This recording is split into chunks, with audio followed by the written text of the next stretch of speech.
রাহাত আর মেহেজাবিন একে অপরকে খুব ভালোবাসত। প্রতিদিন কথা, হাসি, স্বপ্ন সব কিছুতেই ছিল রঙিন অনুভূতি। কিন্তু একদিন ছোট একটি ভুল বোঝাবুঝি থেকে বড় ঝগড়া হয়ে গেল। রাহাত রাগ করে বলল, তুমি কখনো আমাকে বুঝতে চাও না। মেহেজাবিন চোখ নামিয়ে চুপ করে থাকল। সে জানত এই মুহূর্তে তর্ক করলে সম্পর্ক আরও ভেঙে যাবে।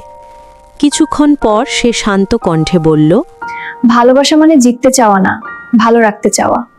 রাহাত থেমে গেল। তার মনে পড়ল, ভালোবাসা কি শুধু নিজের কথা বলা, নাকি অন্যজনের কষ্ট বোঝাও ভালোবাসা? পরদিন রাহাত নিজেই এসে বলল, আমি ভুল করেছি। রাগের সময়ও যদি আমরা সম্মান রাখতে পারি তবেই ভালোবাসা টিকে থাকে। মেহেজাবিন মুচকি হেসে বলল, এই কথাটাই আমি শুনতে চেয়েছিলাম। সেদিন তারা বুঝে গেল, ভালোবাসা মানে নিখুঁত মানুষ পাওয়া নয়, বরং ভুলের মাঝেও একে অপরকে আঁকড়ে ধরা।